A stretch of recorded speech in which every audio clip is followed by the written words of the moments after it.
My stepdaughter sent me a text message. "You aren't coming to the wedding. It's a family event, not for strangers." But I was the one who paid for every single detail. Days later, she texted me again. "I need the keys to the condo you are going to buy me."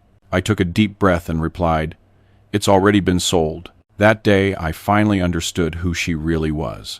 But let me tell you from the beginning how a man who built a pharmaceutical empire through 40 years of work discovered that to his stepdaughter he was nothing more than a convenient ATM who could be insulted when she no longer needed him, and how that exclusion from a wedding I myself financed became the moment I finally saw the truth. My name is Marcus Rhodes, and I am 58 years old. I am the founder of Rhodes Pharmaceuticals, a company I started 36 years ago, with a small lab in a warehouse district in Atlanta, Georgia. Today we have production facilities across 5 states. We distribute to more than 3,000 pharmacies nationwide and generate annual revenues of $300 million. We employ over 1,000 people. I didn't inherit any of it. My father was a high school teacher and my mother worked at a fabric shop. I was the first in my family to go to college. I studied pharmaceutical chemistry, working the night shift as an assistant at a local drugstore. I graduated with honors, but with $0 in the bank. For 10 years I worked for other labs, learning every aspect of the business. And when I finally managed to gather the capital to open my own laboratory, I worked 18-hour days for years, formulating medications, managing production personally, selling to pharmacies, all to build something from nothing. And I succeeded. The business grew. The medications we developed gained a reputation for quality and fair pricing. At some point during those 36 years, I became what people call a successful man. My first wife, Patricia, was with me for the first 20 years of the business. We married young, struggled together, and celebrated every small victory. But as the business grew, we drifted apart. It wasn't anyone's fault. We simply grew in different directions. We divorced 8 years ago. It was amicable and fair. I gave her a generous settlement. She moved on with her life, and I moved on with mine. We never had children, something we always regretted but eventually accepted. 5 years ago, I met Eleanor Hawthorne. She was 42, a widow and a single mother to a 2-year-old daughter named Andrea. Eleanor worked as an event coordinator at a high-end hotel where I had organized a medical conference. She was beautiful, intelligent, and kind. We talked throughout the conference, and I felt a connection I hadn't felt in years. I asked for her number. We went out to dinner, and 3 months later, we were in a serious relationship. Eleanor told me about her life. She had married young to a man who turned out to be irresponsible. He left her with a small daughter and no financial support. Eleanor worked multiple jobs to raise Andrea, to ensure she got an education and that she never went without. "Andrea is my world," Eleanor told me, tears welling up in her eyes. "I sacrificed everything for her, and now that she's grown, I can finally start thinking about myself." I was moved by her story and her dedication as a mother. When I met Andrea, I wanted to be part of helping them. Andrea was pretty and well-educated. She was studying graphic design at a private university that Eleanor could barely afford on her salary. When we first met, Andrea was courteous but distant. "It's nice to meet you, Mr. Rhodes. Mom talks about you a lot. The pleasure is mine." "Your mom is an incredible woman," I replied. "I know. She's always been the best mom in the world." During the first few months of my relationship with Eleanor, Andrea maintained that distant politeness. She wasn't hostile, but she wasn't warm either. Eleanor explained that it was normal. "Andrea is used to it, just being the two of us. Give her time to get used to you." I gave her time, but I also tried to connect with Andrea. I asked her about her studies, her interests, and her future plans. Her answers were always brief, polite, but lacking any depth. 3 years ago, Eleanor and I got married. It was a small, intimate ceremony with only close family and friends. Andrea was there. She smiled in the photos and said all the right words, but when I hugged her and said, "Now you're my daughter too," I felt her body tense up. After the wedding, Eleanor, Andrea, and I moved into my home in Buckhead, an exclusive neighborhood in Atlanta. It was a large house with enough space for everyone. I gave Andrea the best room after ours, with a private bathroom, a balcony, the works. "Andrea, I want you to feel comfortable here. This is your home now," I told her when I showed her the room. Thank you, Mr. Rhodes. That's very generous of you. You can call me Marcus or Dad Marcus if you feel comfortable. Mr. Rhodes sounds too formal for family. I prefer Mr.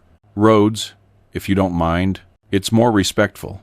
Eleanor assured me it was only a matter of time, that Andrea would eventually feel more at ease. But months went by and Andrea continued to treat me with that formal courtesy that maintained distance.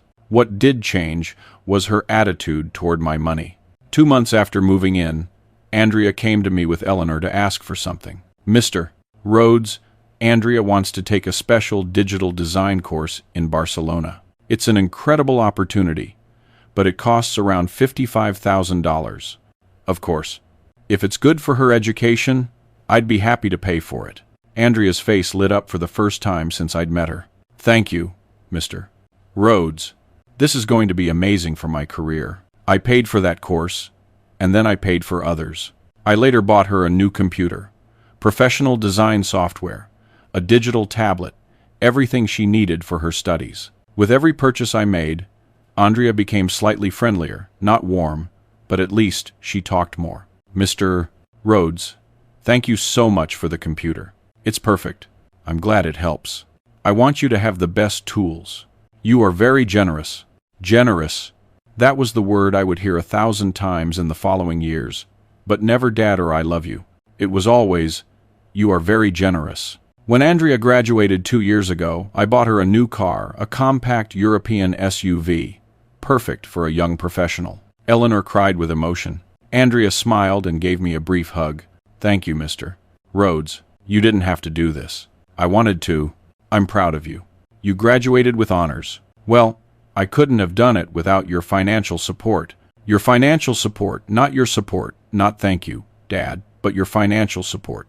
As if I were a sponsor rather than family. But Eleanor was happy, and I loved Eleanor deeply. So I continued to support Andrea, hoping the relationship would eventually become more genuine. After graduation, Andrea started working at a design agency. She earned a decent salary for a recent graduate, about $2,500 a month, but she continued to live with us, paying no rent and not contributing to household expenses. Andrea, now that you're working, have you thought about finding your own place? I asked, one day during dinner. Eleanor's expression immediately changed. Marcus, why would you want Andrea to leave? There's plenty of space here. I don't want her to leave. I just thought perhaps Andrea would want her independence. I'm fine here, Andrea quickly interjected. Besides, I'm saving for the future. Saving for what? For when I get married, so I have some startup capital. You're getting married? I didn't know you had a boyfriend. Well, I don't have a boyfriend now, but eventually I will get married. And when that happens, I'm going to need money to start my life. The way she said it so calculated, so planned, unsettled me. But I didn't say anything because Eleanor gave me those eyes that said, please, let it go. 6 months later, Andrea brought a boyfriend home. His name was Russell. He was 28 and worked as a sales manager at a tech company. He came from an upper-middle-class family, not rich, but comfortable. Mr. Rhodes, this is Russell. Russell, this is my stepfather. Stepfather, not Dad, not Marcus, my stepfather. As if she needed to clarify that there was no real relationship between us. Russell was polite and ambitious, and clearly impressed by my house and my success. During dinner, he asked me many questions about the business, how I built the company, my strategies. Mr. Rhodes, what you've achieved is impressive. Andrea told me you started with a small lab, and now you have a huge company. You must be very proud. It was a lot of work for many years, and Andrea is lucky to have such a successful stepfather. There it was again, successful stepfather, as if my primary value was my bank account. After that dinner, Andrea and Russell became an official couple, and the requests for money intensified. Mr. Rhodes, Russell and I want to take a trip to Europe. It would be good for my portfolio, as a designer, to see European architecture. Could you help us with the tickets? Andrea, you have a job? Can't you save up for the trip? I am saving, but it would take months. And Mr. Rhodes, you always say you invest in experiences. This would be an educational experience. Eleanor always intervened at these moments. Marcus, if you can help them, it would be nice. Andrea works hard. I paid for the trip $20,000 for 2 weeks in Europe. Andrea posted hundreds of photos on social media, all happy, all in beautiful locations. She didn't tag me in a single photo, nor thank me in any caption. But when she returned, she gave me a gift, an expensive pen from a Parisian boutique. So you can think of us when you use it. A $500 pen bought with the money I had given them for the trip. A year ago, Andrea came home with exciting news. Russell had proposed. Eleanor was euphoric. She cried with happiness and hugged Andrea. My baby is getting married. Andrea looked at me. Mr. Rhodes, Russell and I want to have a beautiful wedding. Something memorable. Can we talk about it? Of course. Congratulations, Andrea. We sat down and Andrea pulled out a laptop with a complete presentation, photos of venues, dresses, decorations, all perfectly planned. We're thinking of the Foundry, a beautiful industrial space downtown. The rental fee is $15,000, and then there's catering, flowers, music, the photographer, the videographer. In total, we're estimating around $95,000. $95,000? Yes. Russell and I can contribute $15,000 between us, and we were hoping you and Mom could help with the rest. Eleanor took my hand. Marcus, it's my daughter's wedding, my only daughter. I know. It's a lot. It's fine. I'll pay for it. Andrea's face lit up as I had never seen it before. Mr. Rhodes, you are incredible. I'm going to have the wedding of my dreams. I just want you to be happy. Over the following months, I kept writing checks for the venue, for the wedding dress that cost $6,000, for the flowers that cost $7,000, for the premium photographer that cost $5,000. Every week, there was a new invoice, a new request. Mr. Rhodes, we found the perfect cake, but it costs $3,500. Mr. Rhodes, we want special lights on the ceiling of the venue. That's another $4,500. Mr. Rhodes, we need custom invitations from a famous designer, $3,000. And I paid for everything because I loved Eleanor and because in some corner of my heart I hoped this would bring me closer to Andrea, that she would finally see me as something more than a wallet. 2 months before the wedding, Andrea came with another request. Mr. Rhodes, Russell and I have been talking. After the wedding, we're going to need a place to live. We were wondering if you could help us with the down payment for a condo. How much is the down payment? We're looking at a very nice place in Midtown, 3 bedrooms, 2 bathrooms, covered parking. The down payment is $35,000. Andrea, $35,000 is a lot of money. I know, but Mr. Rhodes, it's an investment. The condo will appreciate in value, and Russell and I will pay the mortgage. We just need help with the down payment. Eleanor gave me those pleading eyes. Marcus, please. It's for them to start their life together. Let me think about it. But Andrea didn't wait. For the next 2 weeks, she bombarded me with information about the condo photos, blueprints, financial analyses, showing how it was a great investment. And I finally caved. All right, I'll give you the money for the down payment. But Andrea, I want you to understand that this is the last major gift. After this, you and Russell need to be independent. Of course, Mr. Rhodes, and I promise we will pay every cent of the mortgage. This is just to help us get started. I wrote the check for $35,000, put it in an envelope, and gave it to Andrea. She took it, put it in her bag, and gave me a quick hug. Thank you, Mr. Rhodes.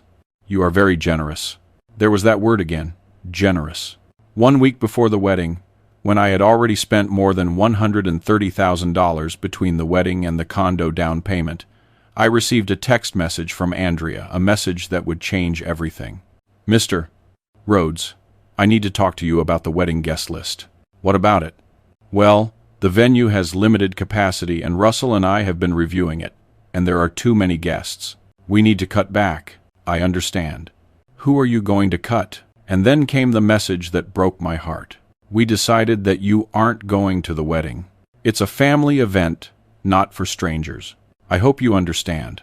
I read the message 3 times, thinking perhaps I had misunderstood, but it was clear. Andrea, the stepdaughter I had supported for 5 years, whose education, courses, trips, car, and now a $95,000 wedding, and a condo down payment I had funded, was telling me I was not welcome at that wedding because I was a stranger. I stared at the message for whole minutes. The words repeated in my mind. It's a family event, not for strangers. A stranger after 5 years of paying for everything, supporting every dream, and trying to build a relationship. I was still a stranger. I replied with a single question. Does Eleanor know about this decision? Andrea's answer came quickly. I haven't told her yet, but Mr. Rhodes, I hope you can be mature about this. It's my day, and I only want to be surrounded by people who truly matter to me. People who truly matter to her. So I, who had paid for every detail of that special day, didn't truly matter to her. I called Eleanor immediately. Are you busy? I need to talk to you. I'm in a meeting. Can it wait? No. I need you to come home now. Something in my tone alarmed her. Did something happen? Are you okay? I'm physically fine, but we need to talk now. Eleanor arrived home an hour later, worried. Marcus, what happened? You scared me. I showed her Andrea's message. I watched her face go from confusion to shock to what looked like horror. This has to be a mistake. Andrea can't be serious. Read the message again. It's very clear. But Marcus, you've paid for everything, the entire wedding. How can she tell you not to come? Because according to your daughter, I'm a stranger, not family. Eleanor immediately grabbed her phone and called Andrea. She put it on speaker so I could listen. Andrea, what is this you sent Marcus? Did he tell you already? Andrea's voice sounded irritated, not remorseful. Mom, I need to explain. The venue has limited capacity. Andrea, Marcus has paid for your whole wedding over $75,000, and you tell him he can't go? Mom, don't you understand? It's my wedding and I want it to be perfect. And having Mr. Rhodes there would be awkward. Awkward? Why would it be awkward? Because, Mom, all my friends know my real dad left when I was little. If Mr. Rhodes is there, they'll ask questions. They'll want to know who he is, and I don't want to have to explain that he's my stepfather who's only been in our lives for 5 years. Andrea, Marcus is my husband. He's your family now. He's your husband, Mom, not my dad. And frankly, he's just been someone who pays for things. We don't have a real relationship. Those words felt like daggers, someone who pays for things. That was all I was to her. Eleanor had tears in her eyes. Andrea, this is so wrong. Marcus has been incredibly generous to you. I know, and I'm grateful, but that doesn't make him family. Mom, please understand me. I want a wedding where everyone is truly a part of my life, and Mr. Rhodes, while he has been generous, isn't really a part of my life. Then perhaps Mr. Rhodes should reconsider his generosity, I said with a cold voice I barely recognized as my own. What? Andrea's voice changed, laced with panic. Mr. Rhodes, don't be like that. I'm just being honest about my feelings. And I am being honest about mine. Andrea, for 5 years I've tried to build a relationship with you, and now you tell me I'm just someone who pays for things, that I'm not family. Then perhaps you're right. Maybe I shouldn't go to your wedding. In fact, maybe I shouldn't continue paying for your wedding. What? You can't do that. Everything is already contracted. Everything is already paid for. Not everything. The final payment for several vendors is still pending, and the condo, the down payment I gave you, hasn't been fully processed by the real estate company yet. Mr. Rhodes, you're being irrational. This is about my wedding, not about you. You're right.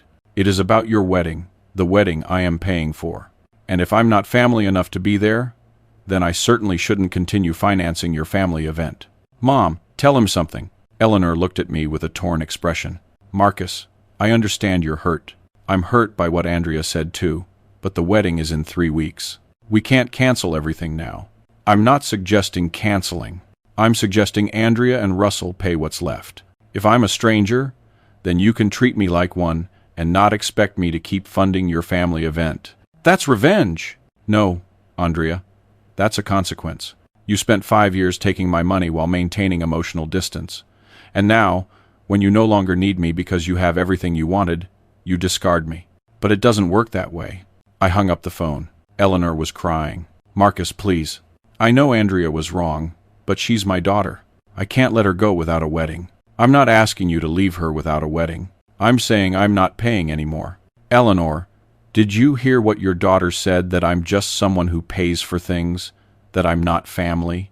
Do you honestly expect me to keep funding someone who sees me like that? She's young. She doesn't understand what she's saying. She's 27 years old. She's old enough to understand exactly what she's saying. And Eleanor, you need to understand something. This is not just about Andrea. It's about respect. If I allow her to treat me like this without consequences, I'm teaching her that it's okay to use people while you need them and discard them when you don't. Eleanor cried for hours, and I, sitting in my study, reviewed all the wedding contracts. I had paid roughly $50,000 in deposits and initial payments, but another $45,000 remained outstanding in final payments. The catering balance, the final payment for the photographer, flowers, music, and the condo down payment. Although I had already given the check, it hadn't been fully processed by the real estate company yet. I could cancel it. That night, I barely slept. Part of me felt I was being too harsh, that Andrea was young and had made a mistake. But another part, the part that had been used for 5 years, knew this was necessary. The next morning, I called my lawyer. Mr. Fuentes, I need to cancel some payments. What kind of payments? Payments related to my stepdaughter's wedding, and I need to stop a check for $35,000. May I ask why? I told him the situation. Mr. Fuentes listened in silence. Mr. Rhodes, legally you are fully within your rights. The payments were voluntary.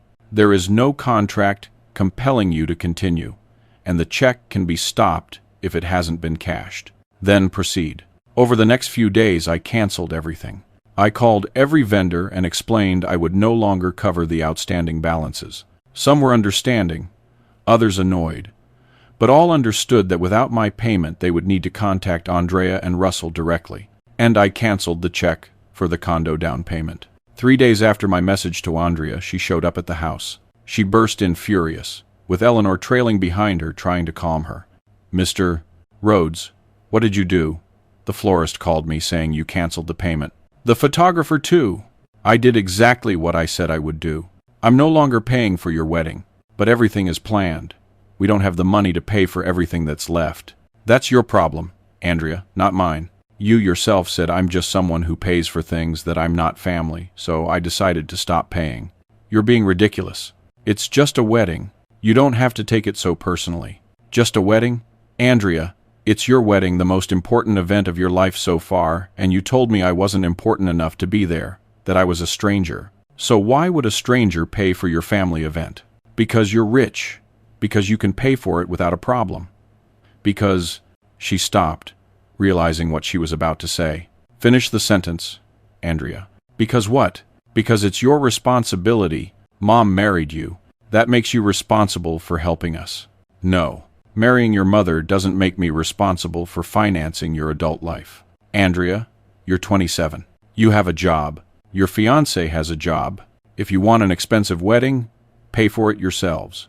We can't pay $50,000 in 3 weeks, then have a more modest wedding, or postpone until you can afford it, or ask for a loan. There are many options, but I am no longer one of them. Andrea turned to Eleanor. Mom, are you going to let him do this? He's going to ruin my wedding. Andrea, you ruined the relationship when you told him he was a stranger. Marcus has been incredibly generous for years, and this is how you repay him. But Mom, he's your husband. You should be on my side. I'm on the side of what's right. And what's right is that you owe Marcus an apology, a real apology, not just empty words. Andrea looked at me with poorly concealed fury. Fine. I'm sorry, Mr. Rhodes. Happy? Now, can you go back to paying for the wedding? That's not an apology.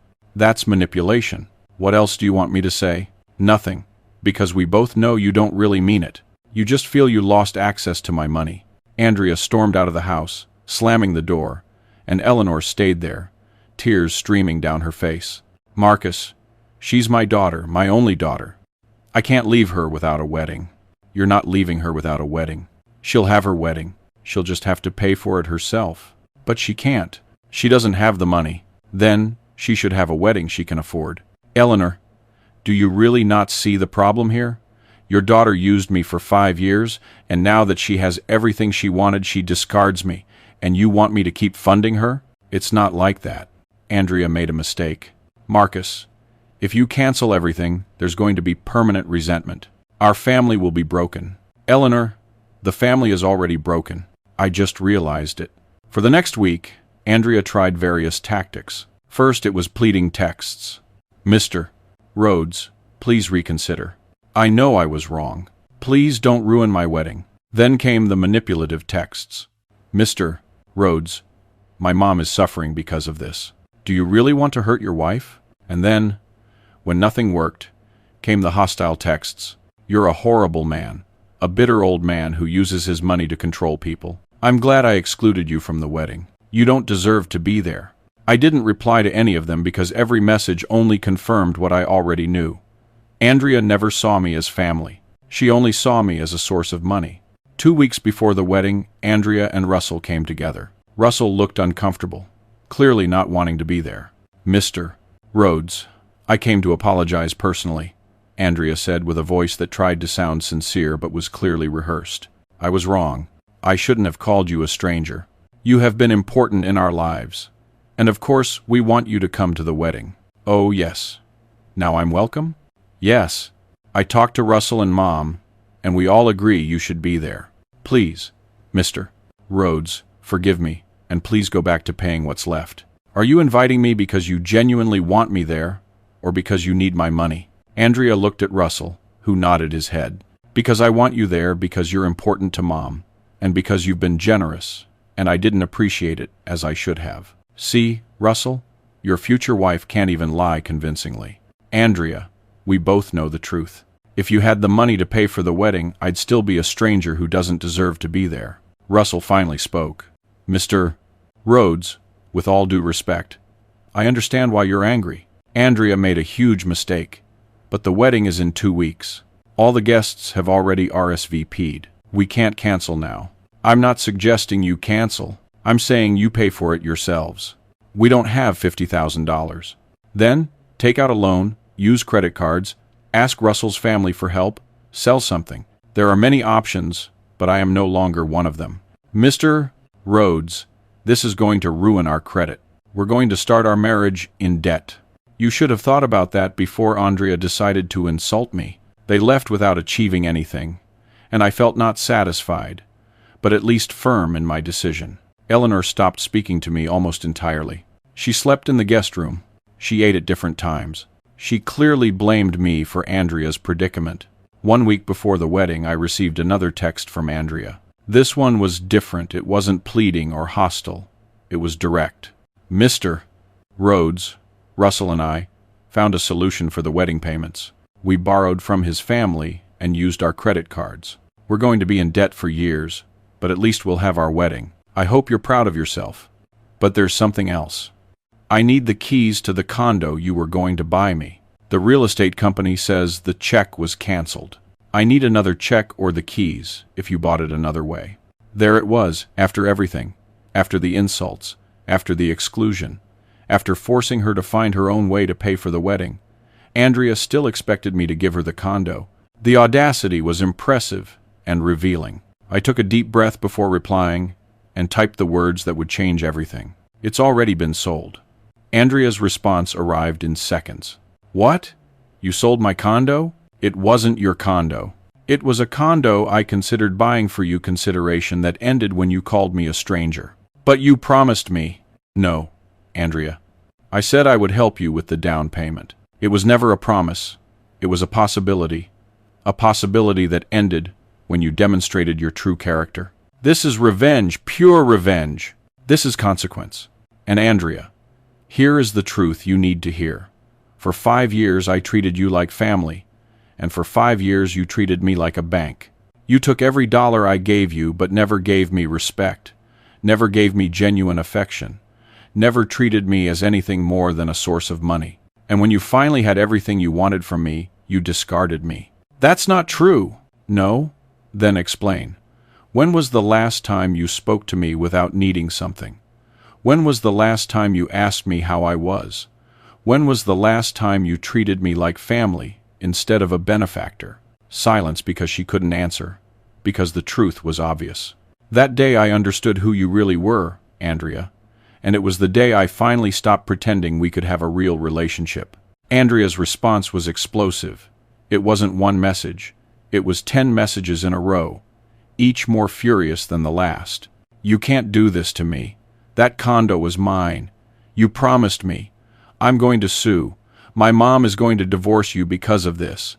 Russell says you're a manipulator. All my friends are going to know what kind of person you are. You're going to regret this. You'll never meet your grandchildren. Answer me. I didn't reply because there was nothing left to say. Andrea had shown her true face, and I had made my decision. That night, Eleanor finally confronted me. She walked into my study where I was reviewing work documents. Marcus, we need to talk about Andrea. There's nothing to talk about. How can you say that? She's my daughter, and you left her without the condo you promised her. I didn't promise her anything. I gave her a check, then canceled it when she made it clear she only valued me for my money. Marcus, I understand you're hurt. I'm hurt by what Andrea said too, but this is going too far. You canceled the wedding payments, fine. She needed to learn a lesson, but the condo, Marcus, that was her future. Her future that she expected to build with my money. Eleanor, don't you see the pattern? Andrea never planned on being independent. She planned on living off the unlimited financial support she assumed I would provide forever. She's my daughter. Of course, she expected our support. Our support, Eleanor, not my money. There's a difference. Support means being there emotionally, giving advice, helping during real emergencies. It doesn't mean financing a luxurious lifestyle for an adult who has her own job. So what? You're going to cut her off completely? I'm not going to give her any more money. If she wants a relationship with me that isn't based on finances, I'm open to that. But Eleanor, I need you to understand something. If you force me to choose between my dignity and your daughter, I'm going to choose my dignity. Tears streamed down Eleanor's face. You're giving me an ultimatum, her or you. I'm telling you I refuse to be used. And if you defend her behavior, if you continue to expect me to finance someone who treats me with contempt, then we have a bigger problem than Andrea. You're not her accomplice. You're her mother, and mothers protect their daughters. Protecting her would be teaching her that actions have consequences. Protecting her would be helping her develop independence and responsibility. What you are doing is not protecting her, it is enabling her. Eleanor left the study crying, and I was left there in the marriage I had thought was solid, realizing it had always been conditional. Conditional on me financing Andrea. Conditional on me accepting any treatment Andrea dished out. Conditional on my willingness to be used. The wedding day arrived. I didn't go. I stayed in my study working, trying not to think of Eleanor celebrating with Andrea while our marriage crumbled. That evening I saw the photos on social media. The wedding looked beautiful, Andrea in her $6,000 gown. The venue with its spectacular downtown views. The guests elegant. Everything was perfect. All financed with debt that Russell and his family would carry for years. And there wasn't a single photo of Eleanor genuinely smiling. In every picture she looked tense, forced, as if she was there physically but not emotionally. 2 days after the wedding, Eleanor returned home. She walked in without a word, went straight to the room we shared, and started packing her things. What are you doing? I'm going to move in with Andrea and Russell for a while. I need space to think. Think about what? About us, about the divorce, about whether I want to stay married to a man who was so cruel to my daughter. Eleanor, answer me honestly. If Andrea had treated me with respect these past 5 years, if she had truly seen me as family, would we be in this situation? It's not about that. Yes, it is about that, Eleanor. For 5 years your daughter used me, and for 5 years you enabled it. You never told her it was wrong to accept so much money without giving anything in return. You never told her she should treat me with more respect. You just expected me to keep giving while she always kept taking. You're her stepfather. It's your responsibility to help her. No. My responsibility is to treat her with kindness and respect. Her responsibility is to reciprocate that respect, and she never did. Eleanor finished packing and left without saying goodbye. For the next few weeks I lived alone in the big house that suddenly felt empty. Monica, my trusted secretary and friend for years, noticed the change. Mr. Rhodes, Are you okay? You look very tired. I'm going through a difficult family situation. Is there anything I can do to help? No, but thank you. I just need time to process everything. 2 weeks after Eleanor left, I received a text from Russell. Mr. Rhodes, I need to talk to you urgently. It's about Andrea. We met again at the same coffee shop. Mr. Rhodes, I canceled the honeymoon. Why? Because Andrea wanted to go to the Maldives, a trip that would cost another $15,000. Mr. Rhodes, we already have $50,000 in debt from the wedding. I can't take on more debt. And how did Andrea react? Terribly. She told me I was disappointing her, that all her friends had amazing honeymoons, that I was cheap. Mr. Rhodes, we've been married for 2 weeks, and we're already fighting constantly about money. And Eleanor is still living with us too. It's awkward. Andrea and Eleanor spend all their time talking about how cruel you were, how you ruined the wedding. They conveniently forget that you paid about $50,000 before canceling. Why are you telling me this? Because, Mr. Rhodes, I need advice. I'm starting to think I made a huge mistake marrying Andrea. How did you know? How did you see who she really was? I didn't see it at first. I let the love I felt for Eleanor blind me. But eventually, when Andrea stopped pretending, when she felt everything was secure, she showed her true character. And Russell, I hate to tell you this, but it's probably going to get worse. Why? Because now you're legally tied to her. Before you could leave. Now, if you want to leave, there's divorce, division of assets, maybe alimony.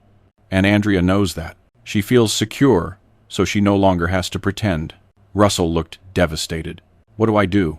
Set boundaries now. Tell her no more unnecessary spending until the debt is paid. Tell her she needs to contribute equally to household expenses. And Russell, if she doesn't respect those boundaries, if she keeps expecting you to finance a lifestyle you can't afford, then get out before children are involved. Are you going to divorce Eleanor? Probably, because Eleanor made it clear she chose Andrea over me, over our marriage, and I can't be in a marriage where my dignity is negotiable. I'm sorry. Don't be. You warned me. I wish I had listened. 1 month after the wedding, Eleanor finally called. Marcus, we need to talk. About what?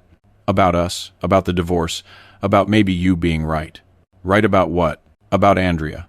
Marcus, I've been living with her and Russell, and I've seen things I didn't want to see. The way she talks to Russell when he doesn't give her money for something she wants. The way she constantly complains about not having enough. The way she talks about you not with hurt but with resentment that someone finally set boundaries with her. And I realized I enabled her for years. Ever since she was a child, every time she wanted something, I gave it to her. I never taught her the value of money, the value of work. And then when you came into our lives, I continued to allow her to expect everything without giving anything in return. Eleanor, I appreciate you finally seeing it. But that doesn't change what happened. It doesn't change that you chose to defend her even when she treated me terribly. It doesn't change that you threatened divorce if I didn't go to a wedding where I was unwanted. I know. And Marcus, I don't expect you to forgive me immediately. I just want you to know that I finally understand and that I am sorry. And Andrea, does she understand too?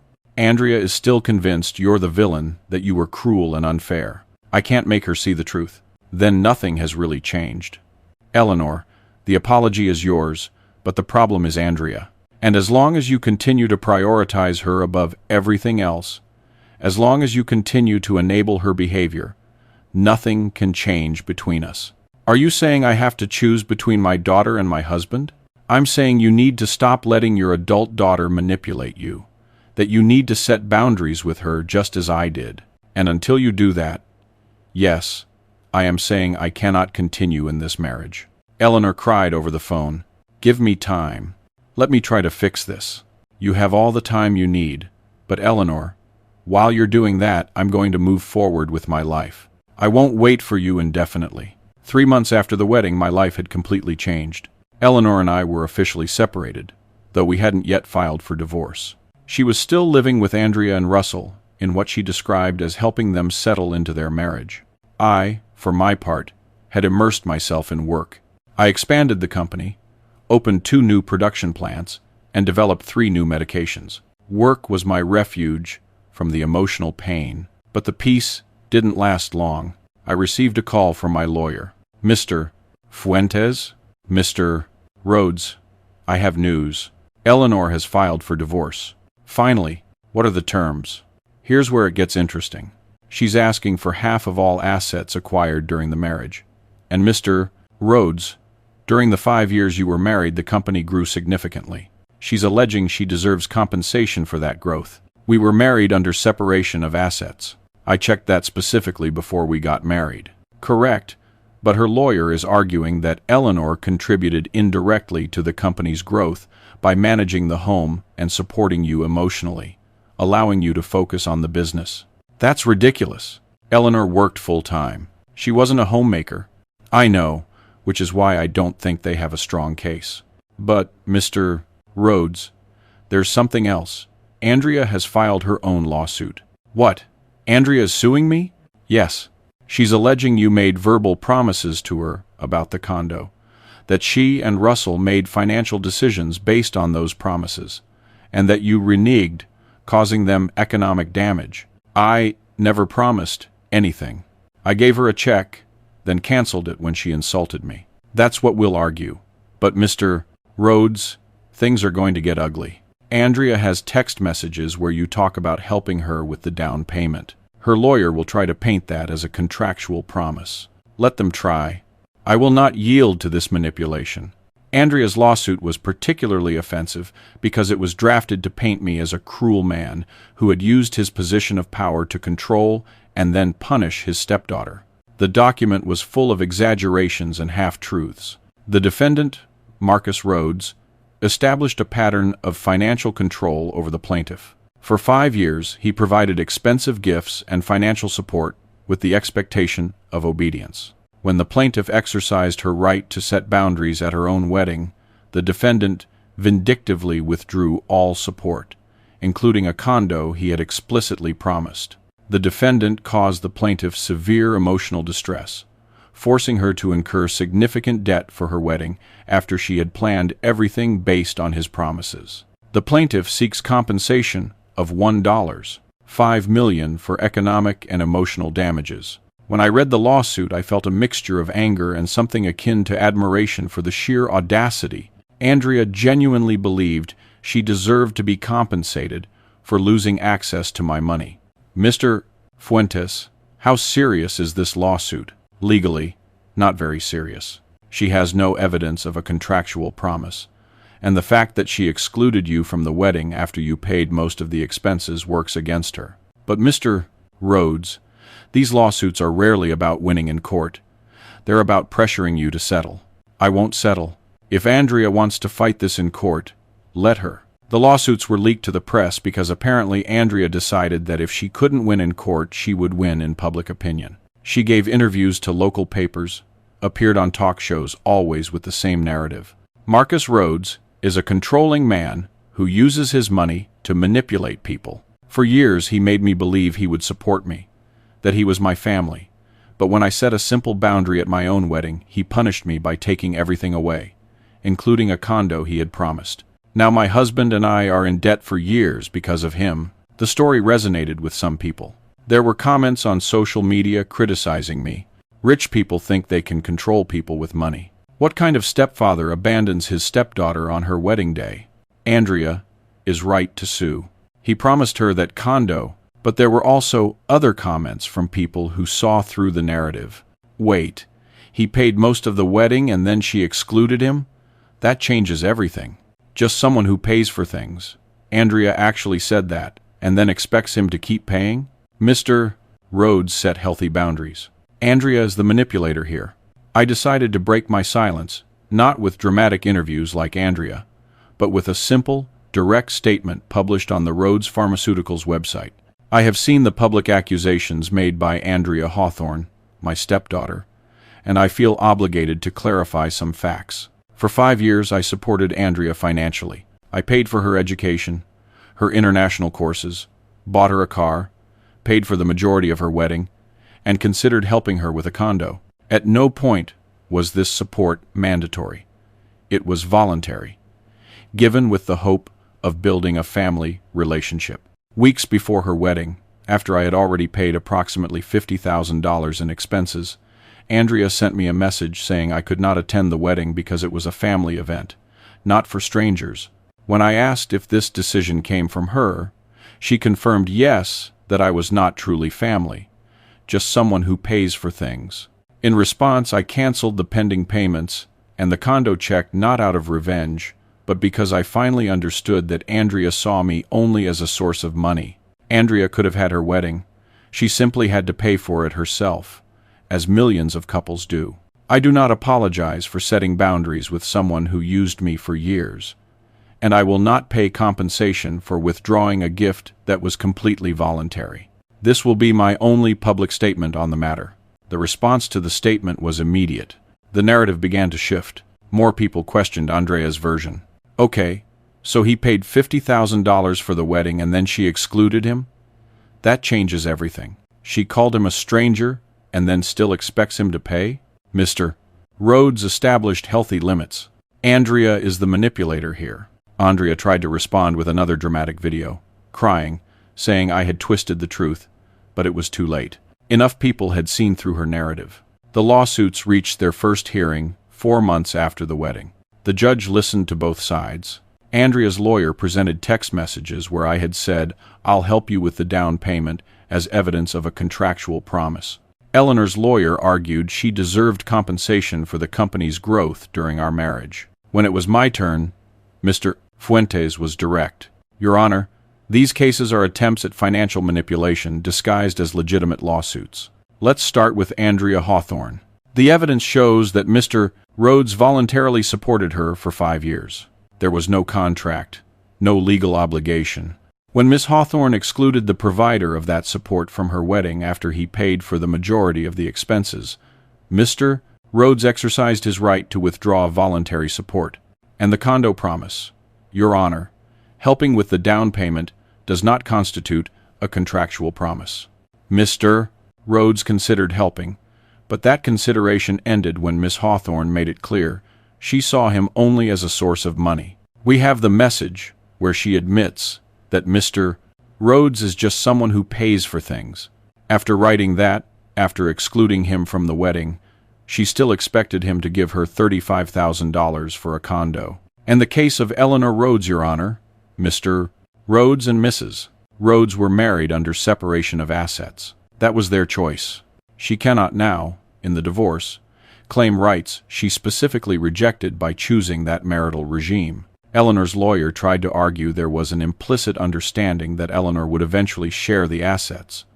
But when the judge asked for evidence of that understanding, he could provide nothing concrete. After hearing all the arguments, the judge paused, then spoke. I have reviewed all the evidence in both cases, and frankly, I am disappointed. These cases represent exactly the type of legal manipulation that clogs our judicial system. He turned to Andrea. Miss Hawthorne, you accepted financial support for 5 years. You then excluded the provider of that support from your wedding, calling him a stranger, and now you sue for compensation because he withdrew voluntary support. This has no legal merit whatsoever. Case dismissed. Then he turned to Eleanor. Mrs.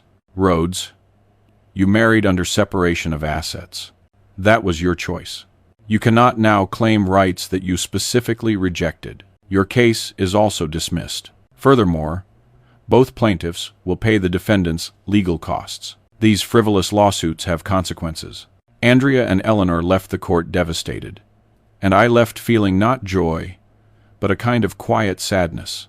I had won legally, but I had lost a family. 2 weeks after the court ruling, I received an unexpected text from Russell. Mr. Rhodes, Andrea and I are getting divorced. You were right about everything you told me.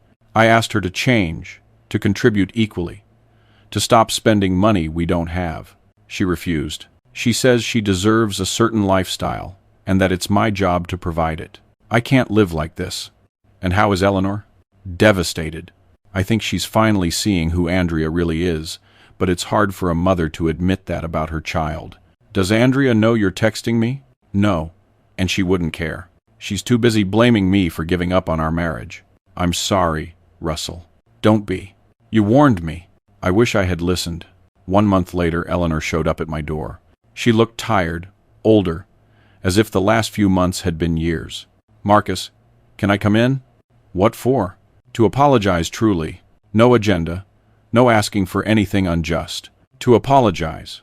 I let her in, and we sat in the living room, where we had spent so many happy nights before everything fell apart. "Marcus, you were right about Andrea, about everything. I enabled her for years. I defended her when I shouldn't have.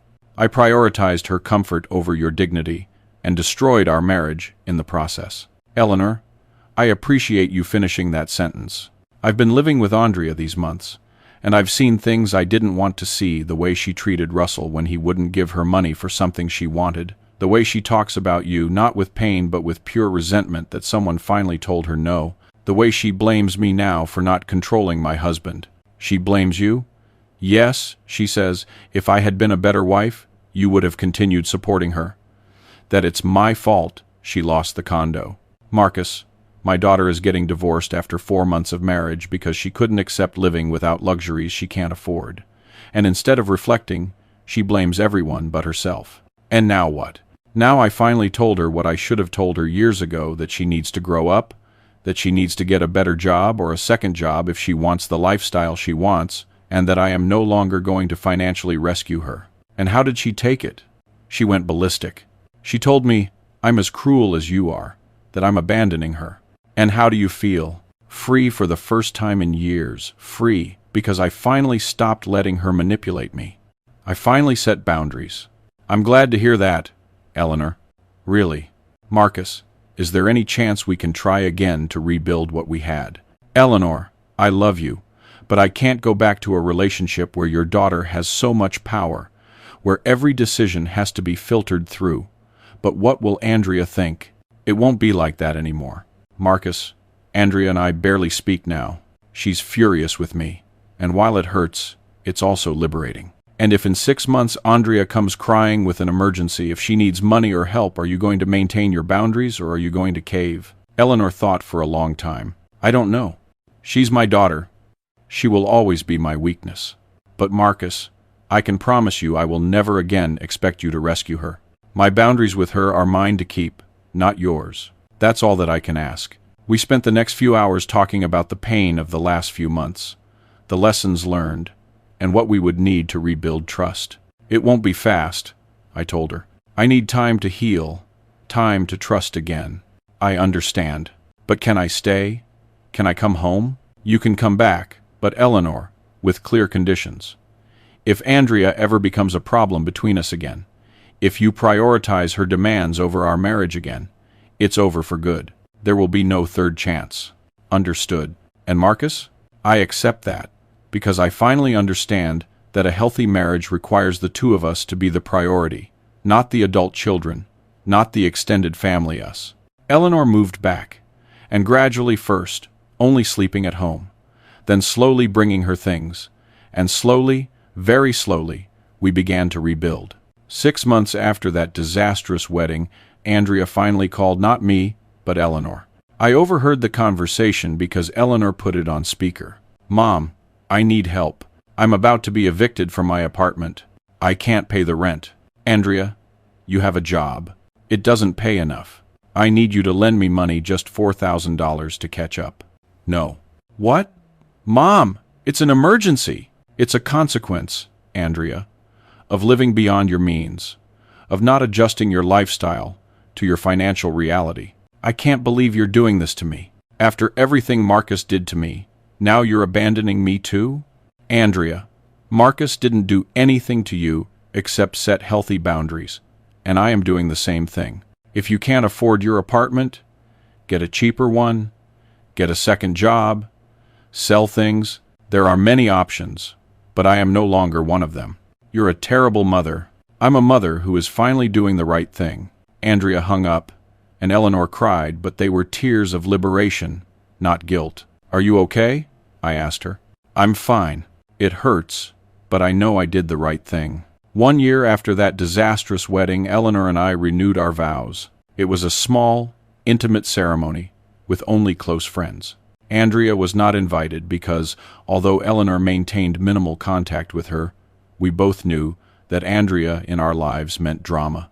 Andrea eventually lost her apartment, moved into something more modest, got a second job, and according to Eleanor, began to mature very slowly, very gradually, but she began to understand that the world didn't owe her the lifestyle she desired. Maybe in a few years, Eleanor told me one night, when Andrea has truly changed, we can try to rebuild some kind of relationship. Maybe. But Eleanor, if that happens, it will be on my terms, with clear boundaries, no expensive gifts, no financial rescues, just a basic relationship of mutual respect. That's fair. If you are listening to this story, if it resonates with you in any way, I want you to understand one fundamental thing. Generosity must not be confused with being used. My stepdaughter sent me a text message telling me I couldn't go to her wedding because it was a family event, not for strangers, but I had paid for that wedding. I had paid for her education, her car, everything for 5 years. My response was simple but devastating. I canceled the pending payments, canceled the condo I had considered buying for her, and set boundaries I should have set years earlier. It was painful. It almost destroyed my marriage. It resulted in frivolous lawsuits, public attacks, and months of conflict. But it was necessary, because Andrea never saw me as family, she saw me as a source of money. And when I threatened that source, she showed her true character. That day when she told me I wasn't welcome at her wedding, I understood who she really was. And that understanding, though painful, was liberating because it allowed me to stop pretending we could have a real relationship. It allowed me to stop confusing generosity with love. It allowed me to finally establish healthy boundaries. From my home in Buckhead, at 61 years old, and with a marriage rebuilt on a more solid foundation, I wish you the courage to recognize when you are being used, to distinguish between people who love you and people who love what you can do for them. And I wish you the wisdom to set boundaries, even when it hurts, even when people call you cruel, even when it seems like you will lose everything. Because in the end, setting boundaries didn't cost me my family. It revealed that I had never truly been family to Andrea. And that truth, though painful, was worth more than any amount of money I could have given her. My stepdaughter called me a stranger, and I responded by treating her as what she made me, someone outside my circle of unlimited generosity. It was the best decision I could have made.